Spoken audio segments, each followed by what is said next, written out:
अस्सलाम वालेकुम dear students, कैसे हैं? सब ठीक ठाक हैं? तो बेटा, आज का जो हमारा लेक्चर है उसमें हमने स्टडी करना है movement of inertia of the rod. कल हमने मूवमेंट ऑफ इनर्शिया निकाला था डिस्क का, तो आज हम निकालेंगे movement of inertia of rod. तो ये फिगर के अंदर जो बेटा आपको नज़र आ रहा है, फॉर एग्जांपल ये मेरे पास एक रॉड है, इसकी यहाँ से लेके यहाँ तक टोटल लेंथ बेटा इसकी L है, और ये वाला जो रॉड आपको नज़र आ रहा है इसको हमने इसके दरमियान में से मिड में से हमने एक एक्सिस को गुजारा हुआ है। ये वाला जो आपको लाइन नज़र आ रही है इसको बेटा बोलते हैं एक्सिस ऑफ रोटेशन। ये रॉड क्या करता है, इस एक्सिस के गिर्द क्या करेगा, ऐसे ऐसे रोटेट करेगा। तो हमने एक रॉड लिया है जिसकी लेंथ बेटा L है, और इसके दरमियान में से परपेंडिकुलर एक एक्सिस गुजर रहा है, और ये रॉड क्या कर रहा है, उस एक्सिस के गिर्द एंटी क्लॉकवाइज क्या करेगा, मूव करेगा ऐसे ऐसे। अब क्योंकि बेटा ये एक्सिस इस रॉड के मिड में से गुजर रहा है, तो हाफ लेंथ L/2 लेंथ रह जाएगी इसकी इस तरफ, और L/2 लेंथ रह जाएगी इस तरफ। तो मैं, क्योंकि ये अगर हम एक्स एक्सिस के लिए ऐसे बात करें तो एक्स ये इस तरफ हम इसकी वैल्यूज़ लेते हैं नेगेटिव, तो मैं कहता हूँ ये नेगेटिव वैल्यूज़ है -L/2, और इस तरफ मैं इसको ले लूँगा पॉजिटिव L/2 लेंथ। अगर हम एक्स एक्सिस के लिए ऐसे बेटा बात करें तो आपको पता है लेफ़्ट साइड पे हम लेंथ लेते हैं उसको एक्स एक्सिस को लेते हैं नेगेटिव, और राइट साइड पे क्या लेते हैं, पॉजिटिव को। तो यहाँ पे देखें, मैं यहाँ पे कुछ चीज़ों को सपोज करता हूँ। मैं कहता हूँ कि ये वाला जो रॉड हमने कंसीडर किया है, इस रॉड का बेटा जो मास है वो है कैपिटल M, ठीक है। और फिर मैं कंसीडर करता हूँ कि इस रॉड की जो लेंथ है, टोटल लेंथ, जो टोटल लेंथ है वो है बेटा L। अब बेटा हम क्या करते हैं, मैं सपोज करता हूँ यहाँ पे एक छोटा सा एलिमेंट लेता हूँ इसका। यहाँ पर मैंने एक छोटा सा एलिमेंट ले लिया, इस रॉड का एक छोटा सा एलिमेंट मैंने ले लिया, कंसीडर कर लिया कि ये मेरे पास एक छोटा सा, ये वाला जो रॉड है इसका ये छोटा सा एलिमेंट है। इस एलिमेंट की जो बेटा विड्थ है वो सपोज कर लें है dx, और इसके एलिमेंट का जो मास है वो सपोज कर लें है dm है, और इस एलिमेंट का एक्सिस ऑफ रोटेशन से जो फासला है यहाँ से यहाँ तक वो सपोज कर लें है x है। दोबारा सुन लें ज़रा, मैंने इस रॉड के ऊपर एक छोटा सा एलिमेंट ले लिया, उस एलिमेंट की जो विड्थ है वो है dx, उस एलिमेंट का जो मास है वो dm है, उस एलिमेंट का एक्सिस ऑफ रोटेशन से जो फासला उसको मैंने नाम दे दिया x का। अब अगर मैं एलिमेंट के लिए ऐसे बात करूं, जो एलिमेंट हमने कंसीडर किया है उस एलिमेंट का जो मास है बेटा वो है dm, उस एलिमेंट की जो विड्थ है वो है dx, उसका एक्सिस ऑफ रोटेशन से जो फासला है वो है x, उसका जो डिस्टेंस है कहाँ से, फ्रॉम एक्सिस ऑफ रोटेशन से, एक्सिस ऑफ रोटेशन से वो कितना है, x है। तो बेटा यहाँ पे ज़रा देखिएगा, अगर मैं यहाँ पर मूवमेंट ऑफ इनर्शिया निकालूँ किसका, इस एलिमेंट का, तो उसको मैं नाम देता हूँ di का। di is a movement of inertia of A small particle, small element. तो आपको पता है अगर हम मास को, इसका मास कितना है, dm है, और इसका एक्सिस से फासला कितना x, उसके स्क्वायर के साथ कर देंगे मल्टीप्लाई, मास और एक्सिस ऑफ रोटेशन से फासला जो है उसके स्क्वायर से मल्टीप्लाई करेंगे तो उसका क्या आ जाएगा, मूवमेंट ऑफ इनर्शिया आ जाएगा उस स्मॉल पार्टिकल का। तो ये स्मॉल एलिमेंट का क्या आ जाएगा हमारे पास, मूवमेंट ऑफ इनर्शिया आ जाएगा, मूवमेंट ऑफ इनर्शिया किसका, एलिमेंट का। ये एलिमेंट का हमारे पास मूवमेंट ऑफ इनर्शिया है, रॉड का नहीं बल्कि एलिमेंट का है। इसको मैं नाम देता हूँ क्वेश्चन नंबर 1 का।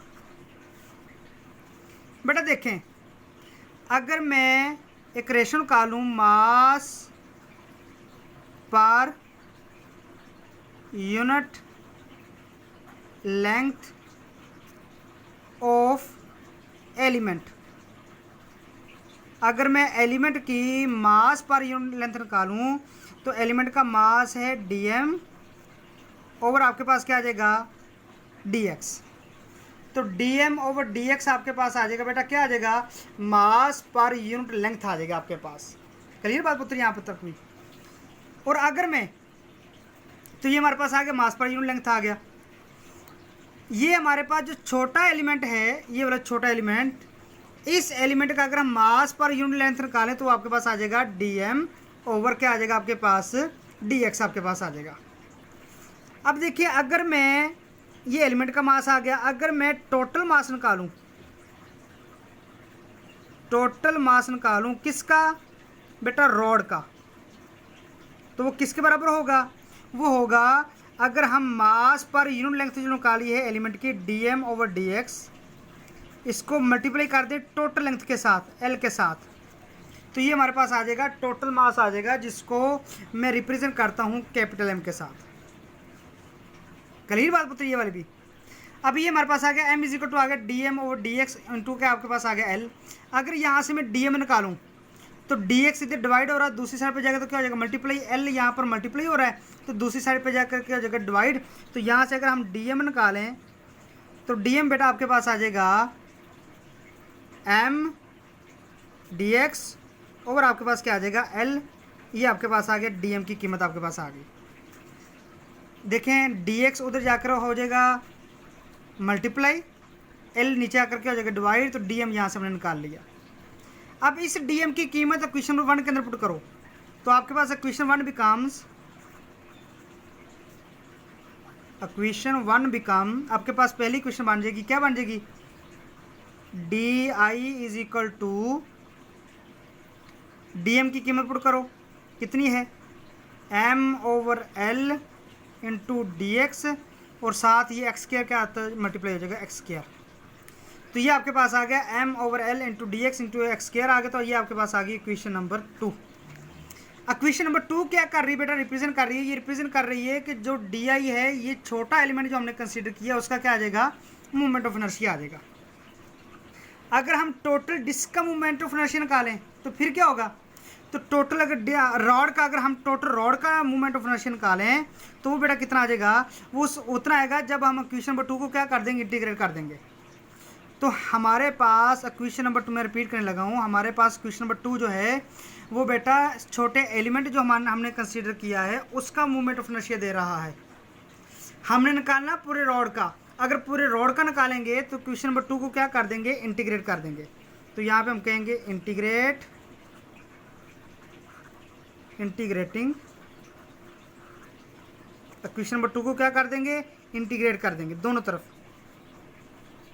D I is equal to m over l X square dx, इसको क्या कर देंगे, इंटीग्रेट कर देंगे। लेकिन इसको इंटीग्रेट कहाँ से कहाँ तक करेंगे, इसको इंटीग्रेट करेंगे बेटा -l/2 से l/+l/2 तक, -l/2 से +l/2 तक क्या कर देंगे, इंटीग्रेट कर देंगे। अब यहाँ पे देखिए ये डेरिवेटिव इंटीग्रेशन कट जाएगा ये वाला, तो यहाँ पे बचेगा I is a movement of inertia of the rod, और यहाँ पे हमारा जो इंटीग्रेशन फैक्टर है वो क्या है, x है, क्योंकि dx के लिहाज से हमारी डेरिवेटिव है तो dx के लिहाज से चेंज हो रही है। तो हमारा जो इंटीग्रेटिंग फैक्टर है वो कौन सा है, x। m और l क्या है, कांस्टेंट है, ये बाहर आ जाएंगे तो x की हम क्या ले लेंगे, इंटीग्रेशन ले लेंगे। तो यहाँ पे ज़रा देखिएगा, तो ज़रा इसकी इंटीग्रेशन है तो आपके पास देखिए यहाँ पर आ जाएगा i is equal to m over l, बेटा ये बाहर आ गया, अंदर आपके पास आ गया एक्स स्क्वायर, एक्स स्क्वायर की इंटीग्रेशन लेंगे तो आपके पास आ जाएगा x³ ओवर 3, ये इसकी इंटीग्रेशन आ गई। लिमिट कितनी है हमारे पास, लिमिट हमारे पास है -l/2 से +l/2 तक, ये हमारे पास इंटीग्रेशन है, लिमिट है, ठीक है। अब मैं क्या करता हूँ, 3 को बाहर निकाल लेता हूँ, तो 3 आपके पास आ जाएगा l के साथ मल्टीप्लाई हो जाएगा, तो आपके पास आ जाएगा i is equal to m over 3L थे, 3 को बाहर ले आए और एक्स क्यूब अंदर भाजेगा और उसकी लिमिट कितनी है -L/2 से L/2 तक। तो पहले हम अपर लिमिट पुट करेंगे तो ये आपके पास आ जाएगा m/3L इंटू, पहले हम अपर लिमिट पुट करेंगे एक्स क्यूब की जगह पे L/2 इसका क्यूब आ जाएगा, एक्स की जगह पे आ गया L/2 और उसका क्यूब उसका वैसे का वैसे आ जाएगा आपके पास, माइनस लोअर लिमिट हमारे पास कितनी है -L/2, इसकी पावर कितनी आ जाएगी 3, तो ये हमने लिमिट को क्या कर दिया है पुट कर दिया। अब इसमें देखिए हम इसको आगे हल करते हैं, I = ये मूवमेंट ऑफ इनर्शिया हमारे पास आ गया बेटा, ये हमारे पास आ गया m/3L वैसे का वैसे हमारे पास आ गया। अंदर देखिए क्या बचेगा आपके पास L3, अगर हम इस क्यूब को ओपन करें, इस क्यूब को ओपन करें तो L3 ओवर जो 2 नीचे आ रहा है उसका क्यूब लेंगे तो आपके पास आ जाएगा 8। अब देखिए ये माइनस तो ये आपके पास हो जाएगा प्लस, तो अंदर आपके पास क्या बचेगा L3/8। ठीक है बेटा, ये देखिए माइनस ब्रैकेट के अंदर है उसकी पावर 3, तो माइनस को जब 3 दफ़ा मल्टीप्लाई करेंगे तो आंसर माइनस आएगा, वो माइनस और ये माइनस आपस में मल्टीप्लाई होकर आ जाएंगे प्लस में, तो आपके पास आ गया L3 और आपके पास क्या आ गया 8, तो इसको हमने हल कर दिया। अब ये आपके पास आगे देखें I = m/3L इंटू बेटा आपके पास आ गया ये L3/8, ये L3/8 तो आपके पास आ जाएगा 2L3 ओवर आपके पास क्या आ गया 8, ये वाला आपके पास आ गया। अब देखिए ये 2 को 8 से काट दें तो यहाँ पे 4 बचेगा, ये 4 3 से मल्टीप्लाई हो जाएगा तो आपके पास आ जाएगा 12, तो 1/12 बाहर आ गया। ठीक है, ये बेटा ये L3 से काट जाएगा तो यहाँ पे L² बचेगा, L², तो ये आपके पास आ गया mL²। तो it is called the movement of inertia of the rod. तो ये आपके पास बेटा आ गया है। आज का आर्टिकल ये बारा था कि हमने निकालना था मूवमेंट ऑफ इनर्शिया, निकालना था किसका, रॉड का। तो हमने इसमें रॉड को कंसीडर करके ये सारी कैलकुलेशन की है। तो ये हमारे पास एंड पे हमारे पास क्या आ गया है, मूवमेंट ऑफ इनर्शिया आ गया किसका, रॉड का, ये वाला। अब देखिए यहाँ पे मैं आपसे सवाल करता हूँ, सवाल का आप लोगों ने मुझे जवाब देना है कि अगर क्या होगा, अगर मूवमेंट ऑफ इनर्शिया में क्या चेंजिंग आएगी अगर हम एक्सिस ऑफ रोटेशन जो दरमियान में गुजारा है, अगर दरमियान में गुजारने की बजाय अगर एक्सिस ऑफ रोटेशन यहाँ से गुजार दें, यहाँ से गुजार दें। पहले देखें हमने एक्सिस ऑफ रोटेशन को दरमियान से गुजारा था, तो ये क्या कर रहा था, हाफ पोर्शन इसका इधर रह गया था, हाफ पोर्शन इधर, तो ये क्या कर रहा था, एंटी क्लॉकवाइज इस डायरेक्शन में क्या कर रहा था, ये मूव कर रहा था। तो मैं अगर आपसे सवाल पूछूं कि अगर हम एक्सिस ऑफ रोटेशन को उठाएं यहाँ से लेकर यहाँ तक ले आएँ, यहाँ से इसके यहाँ पे एंड पे लगा दें, फिर इसको इसके गिर्द मूव करवाएं, तो फिर इसका मूवमेंट ऑफ इनर्शिया कितना होगा, इसका आपने मुझे आंसर देना है।